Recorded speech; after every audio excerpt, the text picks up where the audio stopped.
nandito tayo sa Credit Valley Hospital. At si Paul ay nandito ngayon sa loob ng room A10 na kung saan ay pinak up na siya ng mga doktor at meron siyang ito o magnesium. Pero kanina meron dalawa dyan na calcium. Tapos yan, hindi inaasahan na pangyayari ngayong araw ng Thursday. Anong date ngayon, Labs? March 13. Ayan, so March 13. Ito yung kanyang blood pressure, 140/91. Ito yung kanyang heart rate. Tama ba, Labs? Oo. Ang oras ay 3:45 ng hapon. Pero okay ka naman na, di ba, Labs? Yan, okay na siya kasi nakaramdam siya ng paghina ng katawan. Di ba, Labs? Paghina ng katawan, tapos hilo.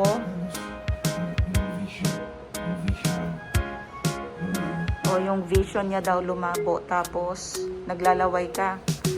Yan, naglalaway siya kanina kaya nagpadala siya sa hospital. So, kasama niya si Lester dito kanina yan. Thank you so much pala kay Lester. Tapos, umalis lang si Lester kanina nung pagdating ko dito ng mga 1:30 siguro yon. Ano? Mga 1:30 ako dumating dito. Nakakain na si Paul, libre yung pagkain dito. Tapos, ang hiningi lang kay Paul is yung kanyang health card. Tapos, na-admit ka agad siya. And, nakailang visit na yung doctor dito, Labs?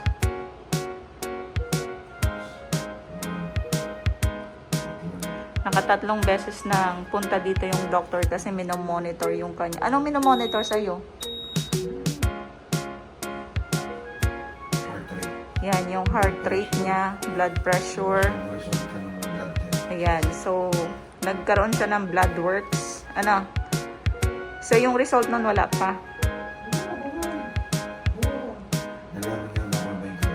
Okay. So, dun sa blood works, nalaman na mababa yung calcium niya, as in super baba. Yun pala, pag mababa ang calcium mo sa katawan, pwede kang mag-fade. Kasi, nanghihina ka eh. So, si Paul, wala siyang calcium. Mahinang-mahina siya, kaya yun, nakaramdam siya ng ganong symptoms. And, nalaman dito sa hospital na low calcium siya and napakataas naman ng blood pressure. 160 over something, Labs? Pero ngayon is 140/91. Pero ang normal is 120/80. Pinasok si Paul sa x-ray kasi x-ray siya. So, nandito ako sa labas lang ng x-ray room at hintayin ko na lang siya. Update tayo, guys. So, si Paul is na x-ray na. And kinuna ng, ano tawag doon, Labs? Sa gamot? Ay, doon sa dugo. Para saan yun? Ayan, blood test. So, maraming tube na maliliit lang naman. 2 beses, siguro mga 10 tube yun. More than 10 siguro. Kasi binilang ko yung kanina, yung una, 7. Tapos yung dumating yung isa na naman, 2 o 3. Yan, kinunan siya ng blood test and then x-ray. Tapos meron pa siyang inaano na magnesium and dextrose doon. Yan, so far medyo hindi na siya nanghihina, medyo okay na. Pero minomonitor pa rin. Etong room ni Paul meron ng sariling washroom. Tapos ini-scan lang yung niya ito. Yan, ini-scan lang. Tapos meron ng darating na doktor. Para alam nila kung paano dito ma-hospital. Ayan, so update ko na lang kayo later, guys. Okay, update tayo, guys. Lumipat kami ng room sa D24. And lunch ay dinner time na pala ni Paul. Ayan ang kanyang pagkain. Pero feeling better na siya. Ayan, bumili ako ng Tim Hortons. So, kakain muna tayo. And hopefully ay okay ang lahat. O, ano, Labs? Okay, update guys. So, andito pa tayo sa hospital. Dito sa Credit Valley. Trillium Hospital. Ano, Labs? Ayan. So, okay naman na si Paul. Kaya lang, kailangan i-monitor pa yung kanyang... Ano ba may monitor sa'yo?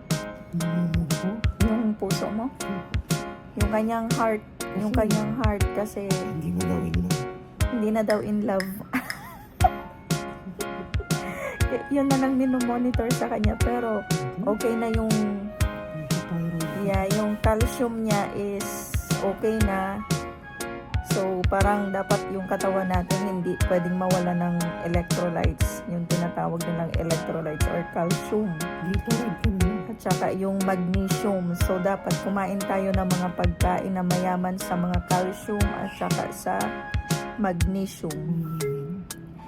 And, ay, nagbablog ako. And, ayan, so, iihi din siya. Yung ihi niya, itetest yun. And yung kinuha sa kanya ng mga dugo, yung lab test niya.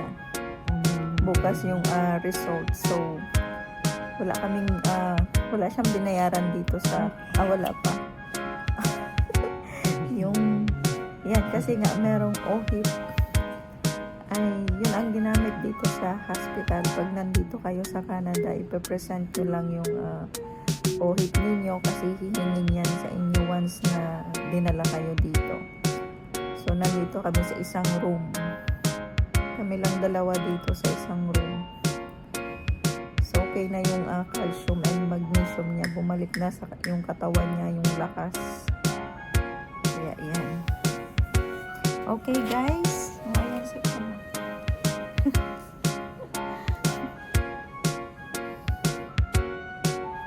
So, hindi muna siya papasok bukas sa trabaho, di ba?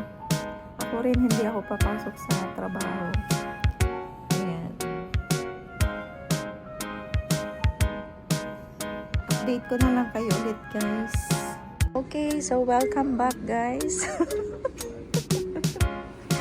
Okay na daw si Paul, sabi niya.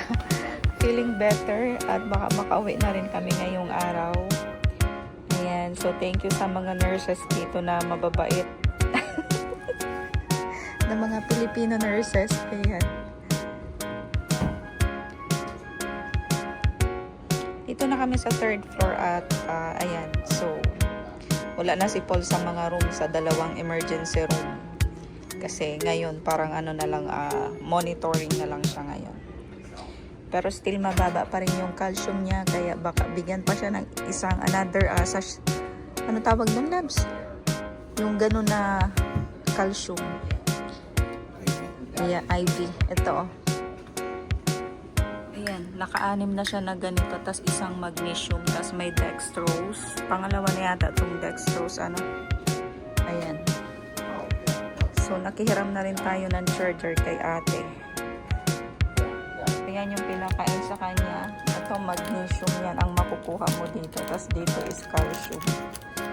May water. Ano to? Coffee? Tas ano yan, ha? Parang soup. Ayan. May porridge at ayan. So, andito pa rin kami sa hospital and siguro malapit na lumabas si Paul.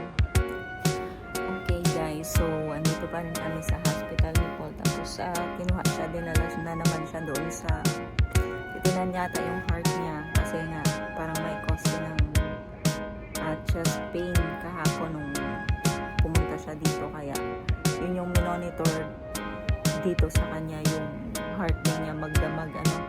Tapos yung kasi yung blood pressure niya napakataas daw, 160 over something. Tapos ngayon normal na siya pero titingnan pa rin doon.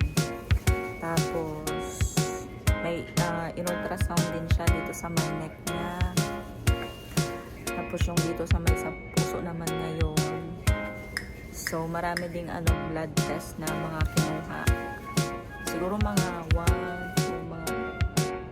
7 beses na siguro. Maliliit lang naman na tube, pero marami kasing tube. Minsan 6 na tube, 4 na tube, ganun.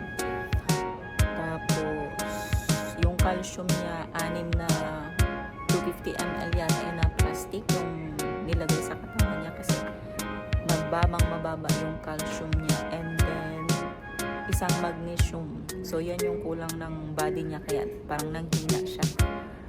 So ngayon hindi na ako sumama doon kasi grabe yung antok ko. Gusto ko na nga umuwi kasi wala siyang kasama dito. Tapos hopefully mamaya baka makauwi naman ako. Ano? Ayan, so update ko na lang kayo guys kung ano yung mga kaganapan dito, and hopefully maging normal na yung lahat. Maging normal na yung lahat. Hello! Welcome back! Ayan, so kumakain kami ngayon ni Paul ng sandwich galing sa Subway. Tuna sandwich, tapos eto naman sa akin. Kasi gutom na ako eh. Bukas pa pala kami lalabas dito sa hospital. 4 o'clock na ng hapon ngayon, araw ng Friday. Ayan, so far okay naman na yung mga test sa kanya. Kaya ano pang i-monitor labs? Calcium niya kasi hindi pa nagle-level. So itatama yun. Tapos yung mga dosage ng gamot na iinumin. Tapos may additional gamot, 'di ba? Tapos parang magka-calcium pa siya mamaya kasi baba pa kasi yung calcium niya. Ayan, so nandito pa rin kami sa hospital. Pero bukas, sure na yan na lalabas na si Paul. Okay, so ngayon ay araw ng, ano ngayong araw, loves? Friday. Afternoon, 5 o'clock na ng hapon at nagdi-dinner na si Paul. Ayan ang kanyang dinner. Ano yun, loves? Fish? Hindi, yung ano. Ito fish, tas carrots, tapos patatas. Tapos meron siyang juice, meron din siyang milk tea, at saka isang konting sweet.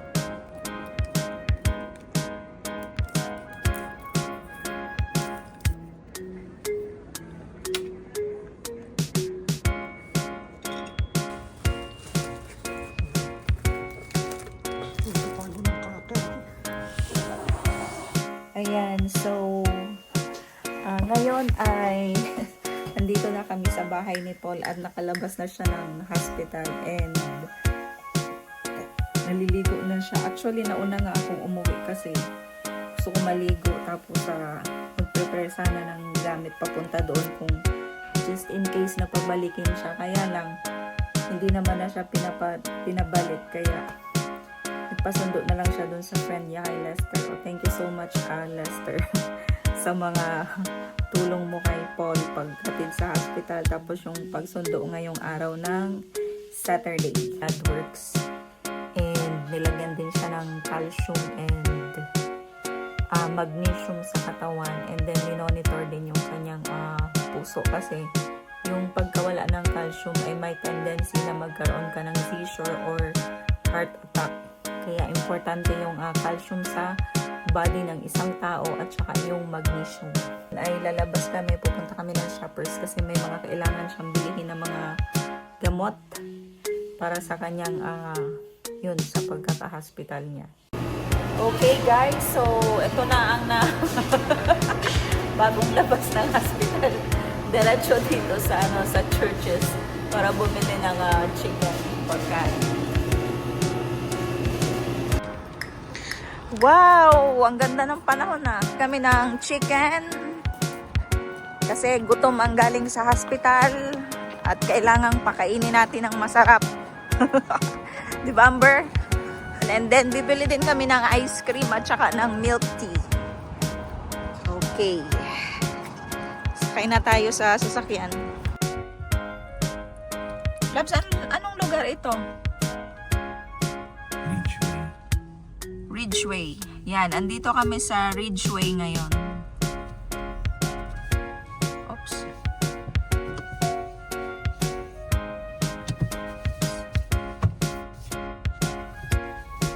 Bango, parang naamoy ko yung onion rings ha.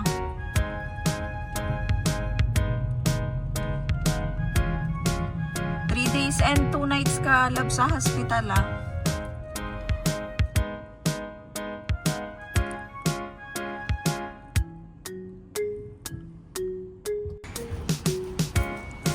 At ngayon ay bibili tayo ng milk tea. Gusto mo, Amber, milk tea? May pambili ka ng alahas? Ayan oh. Yung kinain natin yan ah. Bumili ako sa Subway ng ano ba to? Ng pagkain. What did you order, Amber?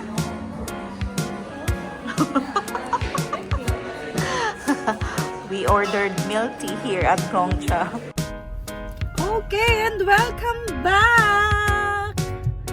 Pauwi na kami ng bahay at galing kami sa Ridgeway and dito sa... Saan ba lugar ba ito, Labs? Ridgeway din. Bumili kami ng milk tea ng Gongcha. Matabang, Amber? Ayan. Kakain kami ng masarap ngayon kasi anong pagkain mo, Lab, sa hospital? Nakadayat si Paul sa hospital yung food niya. Ako naman doon ako bumili sa Subway ng burger. At yan ang weather natin ngayon. Napakaganda ng weather. Wala na ring lamig masyado. So ibig sabihin ay spring na. Spring is coming. Ayan, Labs, nag-text na yung shoppers. Ewan ko lang. Wait lang, basahin ko. Saan may baba din sa ano? Amber, mag-ingat kapag tawid, ha?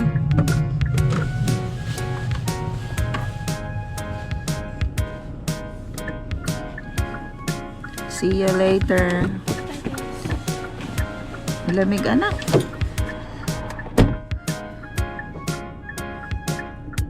Hello, everybody! Ayan, at matagal-tagal na naman tayong hindi nakapag-update sa aking channel. Hindi na naman tayo nakapag-upload ng mga videos. Itong nakaraang araw ay nasa hospital kasi kami March 13, 14, and 15. At si Paul ay na-hospital dahil mababa ang calcium, tsaka yung kanyang magnesium, and mataas ang kanyang blood pressure. Kaya nagstay kami ng hospital for 3 days and 2 nights. Dahil sobrang baba ng calcium. Ayan.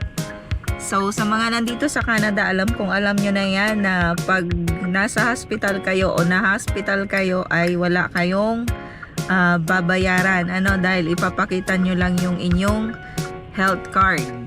Ayan. Parang si Paul, hiningi lang yung kanyang health card and then admit na kaagad, and then kung anong kailangan ng katawan mo, wala kang babayaran ng mga kung ano-ano. Lalabas ka na wala kang iisipin na babayaran. Ayan. So, lalabas kang nakangiti dahil wala kang iisipin na babayaran. Hindi tulad sa Pilipinas na bago ka pumasok ng hospital ay syempre kailangan mo ng pambayad bago ka ma-admit. Bago ka lumabas ng hospital, dito si Paul na hospital, Trillium Credit Valley Hospital. Ang hospital dyan, tapos maraming Pinoy. Mababait ang mga doctors and nurses. At saka very busy na hospital ito. Ang daming pasyente. High-tech pa. High-tech na high-tech. So, kailangan ng katawan natin ng calcium. Damage yung ano. Dahil pag wala palang calcium ang ating katawan ay ang tendency niyan ay manghina tayo. At syempre pag nanghina hindi ka makakalakad, at meron din siyang parang pwede kang mag-seizure at pwede ring mag-cause ng heart attack. Diba, Labs? Kasi tumaas yung blood pressure ni Paul, 160 over 100. So parang may symptom siya ng heart attack din. Stroke, yan. Pero naagapan naman, kaya nawala yon, kaya nakapag-stay siya ng hospital ng 2 nights and 3 days. Pero yun nga, sabi ko nga, wala ka namang babayaran dito sa Canada dahil nagbabayad ka ng tax. So, isa yan sa benepisyo. Benepisyo ba? Isa yan sa ano ba yan? Ano bang tawag dyan? ayan, benefits mo as a taxpayer dito sa Canada na once ma-hospital ka, na kahit anong sakit ang meron ka, major operation, minor sickness, ay wala kang babayaran. Binabayaran lang dito yung Ayan. gamot. Ayan, so ang babayaran mo lang dito is yung gamot na nabibili sa mga insurance. drugstore. Pero kung may insurance ka pa rin, pwede mo pa rin yung gamitin at May claim. may discount ka pa rin, di ba? May claim ka at saka pwedeng may discounted. Sana ganyan din sa Pilipinas, ano? Kasi sa Pilipinas maraming namamatay na mga tao dahil walang pampahospital, walang pambayad. Dito hindi, lahat ng tao na gustong magpa-hospital ay pumupunta. Napakaraming nasa hospital na mga, lalo na yung matatanda na, ang dami doon.